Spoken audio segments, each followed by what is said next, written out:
Hello, everyone. This is MMA Interesting Prospects podcast. Today, our guest is Dylan McGee, who will be fighting on Almighty Fighting Championship August 3rd. Hello, Dylan. How are you? Hello, mate. Yeah, I'm good, mate. How are you? I'm good. Dylan, let's start from your actually first pro bout. It happened in November. It was a first round submission. So, if you can tell me, how did you feel after your first pro win and also a first pro bout? Felt amazing. Like literally started my career, so I got the ball rolling good with a first round finish with a triangle, which I'm getting known for now. My triangle finishes.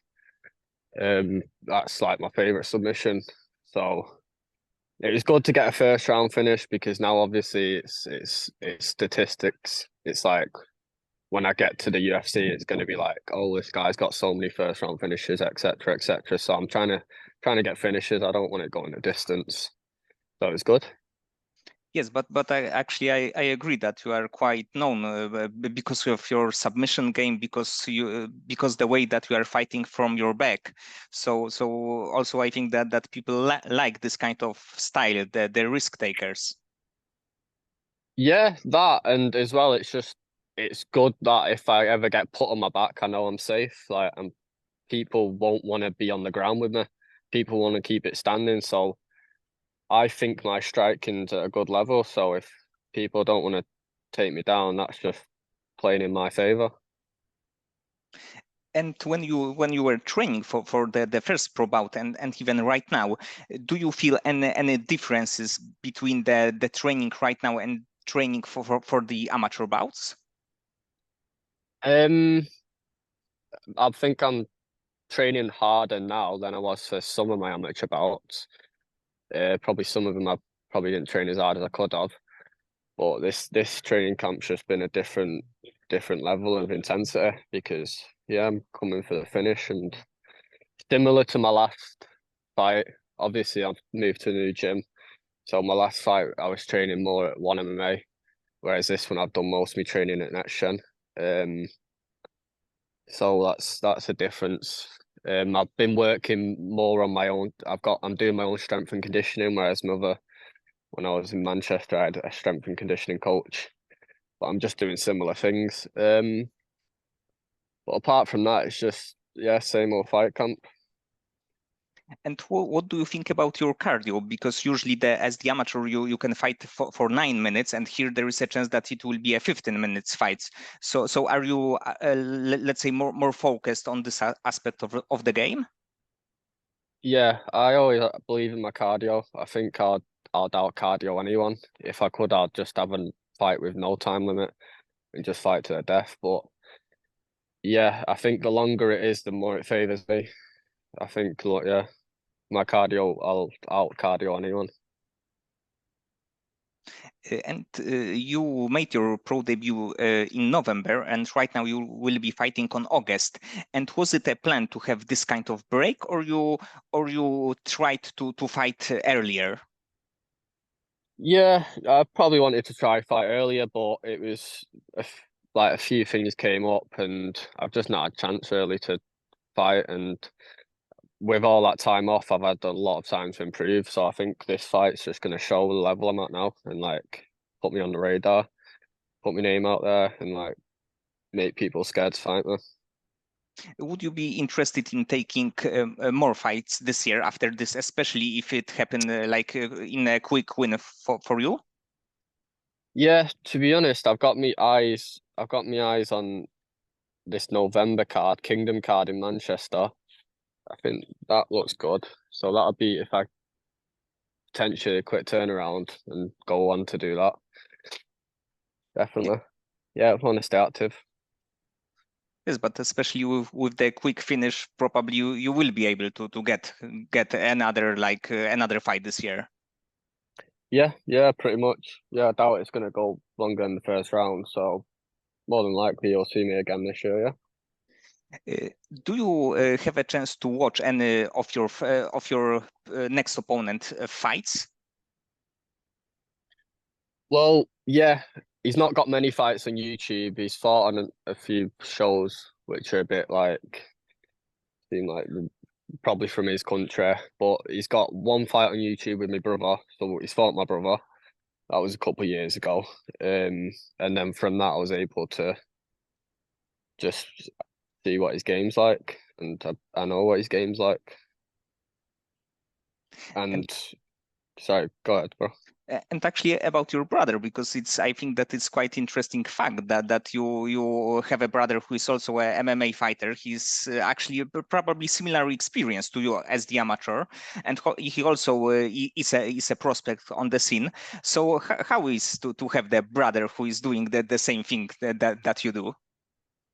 It's amazing. It gives me like they will do the weight cuts together, so I've always got him to help me out. I don't have to like say if I need a hand with something, I don't have to go to my teammates. I can just go him to help me. He can pad me whenever I want, like, and obviously he's a good training partner and just that support, having your brother behind you. I know he'd back me no matter who's my opponent, so just good to have. And did you fought a lot as the kids?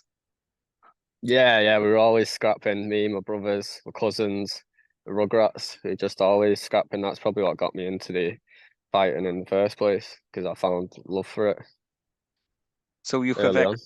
you have actually much more experience than a few years. Oh yeah, definitely. I've been fighting all my life. Yeah, definitely. That's why I love it so much. And if you can tell me more about right now when you are in the training camp, how the training camp and Oh. your like regular day looks like in the training camp. So at next gen, I like it because it's morning training. So I just wake up early in the morning, get in the ice bath, then I'll get on the train to training. It's about a 45-minute journey from my house to the gym. Then I'll do 2 hours in the morning, and then come home and then do the session at night time, whether that's lifting weights, sprints, a run, or jiu-jitsu. Um, so it's like 2, 3 hours a day. But like I said, I like training in the mornings because then if my body's tired, I can just take the day off and relax for the rest of the day as well. So that's another thing. And what is your favorite part of the training right now? Probably sparring. I think it's always sparring. It's just like the most fun. Like I just go in and sometimes have a tear up, sometimes focus. Like now I'm getting close to the fight. I'm a lot more like conscious with my spars. I'm thinking, right, this is what I'm going to do in the fight. So this is what I'm going to work on. Whereas maybe like a couple months ago, I just go in and have a scrap. But yeah, sparring's my favorite sessions. And actually, I think that you are known especially because of your last fight as the amateur, because you defeated also a very good prospect who was undefeated, and after your fight, he also won, I believe, 2 bouts. So he is a really good fighter, and it was a Yeah. triangle choke. So if you can tell me, how do you feel after? How did you feel after this bout? Because I think that you were at that point like a big underdog. Defo, yeah. No, I was a massive underdog on that one because I looked on Tapology, it was like 95% for him. But that gave me confidence, made me confidence through the roof because like he's an amazing fighter and yeah, so I'm very proud of myself for beating him because he's a really great fighter. Yeah. Yeah, and then because I done, I knew I was ready to go pro, so my coach just said, "We think you're ready now," and then yeah, I think it was a great point because you defeated a very good fighter and you also won a belt. So probably it yeah, was yeah. a perfect time. That's it. I wanted to get a belt before I went pro, and then I did. So go pro and start making some money eventually.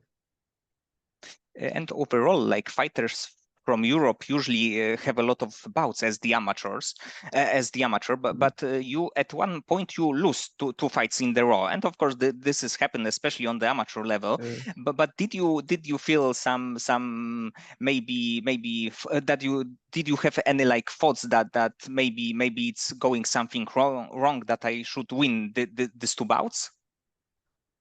Yeah. I had a lot of dark thoughts in them days, but the first loss against Flanagan was not too bad. 'Cause I know he's a really good opponent. Jay Riley was one where I think I won the fight, and I really think I should have finished him.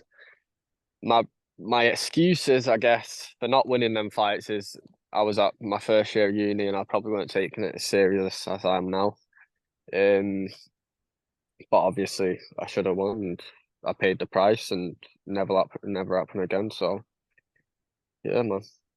But I think that if you have lose the fights, it's the best thing to do it as the amateur, because right now you can be like 10 Yeah, and 0 pro. 100%. That's it because I said I lost and it motivated me to keep on training. Say like if you're winning all your fights, you might get too confident and not train as hard, whereas there's always room to improve. So yeah. And do you think about going to featherweight in next few bouts, or you prefer to stay as the bantamweight? Stay bantamweight, I reckon, because I don't get that ever after my fights, and I think it favors me being a tall bantamweight. Like I think I'll get known for it eventually. But I'm 6'1" and I'm a bantamweight. You barely see that, don't you? So I think I'll start getting a name for myself for being tall and just piecing people up with elbows and knees. Yes, definitely. For bantamweight is, let's say, quite a long, big frame, so you Mm. can actually use it correctly and win fights because of this. Especially that in a few of your fights you showed that you are not only a very good grappler, but you also have good striking. Yeah, man. Yeah. I believe in my striking. I think my striking is actually underrated. Especially now at Netshin, I'm just picking things up off some of the like really good strikers in there, like Luke Riley, and obviously the coaches telling me how I can um just improve that little bit. So I'm always improving, and there's still like loads I can improve on, especially when it comes to my striking. But I think I'm an awkward fighter, so until you get in there with me, you're not gonna know what my striking is like, really. And because you are known for your grappling, for your like fighting from your back, are you sometimes a little bit scared that you may be like ground and pounded because you have a like also a good fighter next to you and you are on your back? No, I'm not because if you watch the Tamas fight, the way I do my ground game, it neutralizes the ground and pound. So I'll scramble. If they try and punch me, I'll scramble. I'll use it to scramble up. Or I'll use it to submit them. So I don't really give them opportunity to ground and pound me. So not really, no, not scared of it. Obviously, when elbows come into it, that might be a different ball game, but we'll see.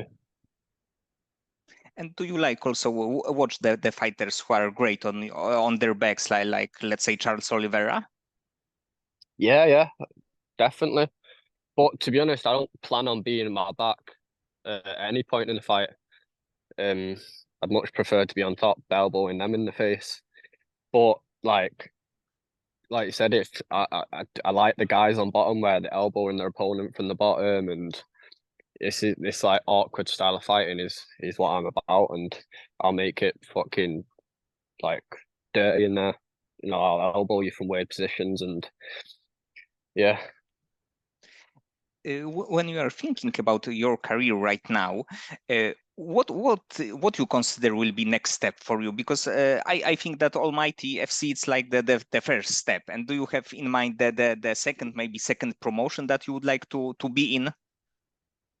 Yeah, so I want to win this one and then probably fight one more time on either Almighty or maybe Kingdom, and then I plan on going to Cage Warriors. That's my next goal, and then that's where I think I'll go because a lot of my teammates at Next Gen they fight on Cage Warriors, so I think that'll be my next step, and then I'll aim towards getting the Cage Warriors belt, and then hopefully on towards UFC. And in Cage Warriors, we actually can see that they're like very good prospects, especially from the like bantamweight to lightweight division. These divisions are really full of especially British talents. So I think that if you can get there and win a title, it's like hard to deny the Cage Warriors champions like to be in the UFC. Yeah, defo is nothing I can't handle in cage or as bantamweights. I think I'd be able to handle them all. And like the cage or bantamweight champion is Liam Gittins, who I train with all the time. So I sort of know the level I'm at. Now I train with like the highest level people in the world. Like it gives me confidence to know I'd be able to compete with them as well. And if you can tell me more about your sparring partners, but especially the fighters like you, the young prospects that maybe they really don't have a big name right now, but you can see the big talent in them, and you know that they can be they can have a big future either in European MMA on over on the global scene. Yeah, so at next gen there's like literally too many names to name. Um, so I'll speak about some of the other bantamweights in the gym. Like Liam Gittins, obviously he's already got his name. So let some of the bigger names like Nathan and um Bortley's, some of the smaller names like some of the amateurs coming up, Jamie Cottier, um, even someone I've been getting a lot of rounds in this fight camp is Baz. He's a southpaw, so I've been trying to train with more southpaws because my opponent's a southpaw, and there's literally too many names in the gym to start pinpointing people. It's every round's hard, and um, that's what I love. I'm probably like I never want to be the best at the gym, like so I'm happy like I'm like probably in the middle range where I can always there's always people I can who can beat me up, and there's people I can probably get the better of. Yes, it's probably a perfect environment because if you are not, if you are the best, especially for the like longer period of time, probably is that this shouldn't be your like main gym. That's it, yeah, because you're probably not going to be improving if you're the best. And what I love about Nexion is literally so many people. So there's elite strikers, there's elite jiu-jitsu guys. So I can just go to these people and ask them questions and improve on areas I need to work on. And that's what I love about it, man. It's a great gym. And in a few weeks, we will have a very big show in England. It will be a UFC 304 with two fighters from Great Britain, like defending their championship.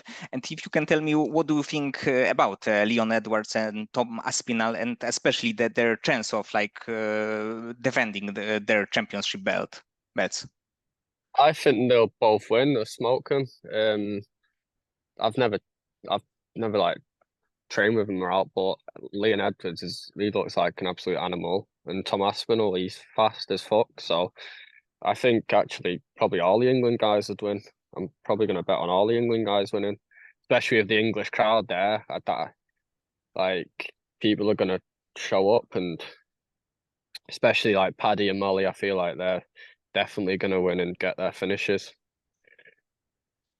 Yes, this will be a very good card, especially if you are like a fan from UK, because this card is like full of great fighters, and I also Um, think that Leon and Tom will win their fights.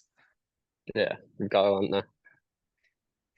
And like overall, when you're thinking about British MMA, like the whole history of the sport, who do you think is the best fighter from UK ever?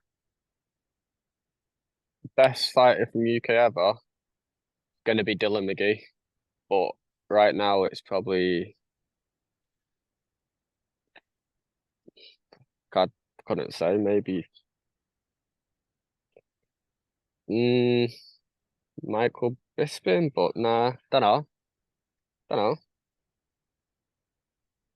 There are actually a few very good options. So it can be like hard to say because even right now, Leon Edwards, what he's doing in some, Yeah, it yeah, is yeah, something yeah. great.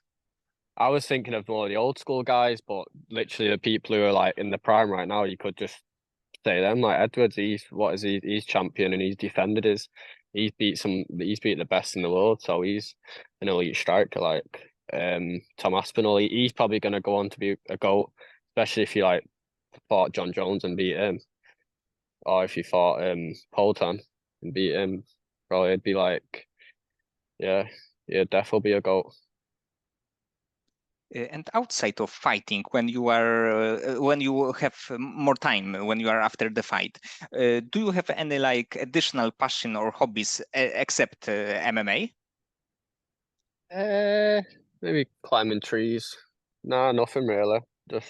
Just fighting, literally. Um, I like riding my bike. Just training, really, bro. Nothing else.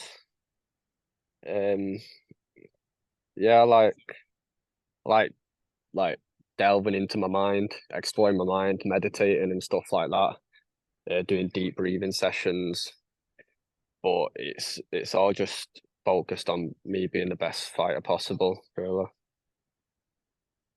So what is like official prediction for this fight? The fight I've got coming up, yeah. Yes. First round finish. Um, I want to say TKO, but more than likely I'll submit him. But I doubt he's definitely not going to make it to. He's not going to survive 15 minutes. I doubt he's going to get to round two. But yeah, first round finish. I said that last time as well and got it. So Yes, it happened before, so probably it will happen in this fight too. yeah, exactly. Uh, 100%. Okay, Dylan. So many thanks for the conversation. I'm really looking forward to your next bout, and actually, I really like looking for your another fights because I think that you are a really good prospect, and it would be great that you when you will be like 5 or 6-0 fighting in Cage Warriors because it means that you can prove how good you are. Yeah, defo when I start fighting the top guys, be able to prove it. 100%. And thank you for having me, mate. I appreciate the time.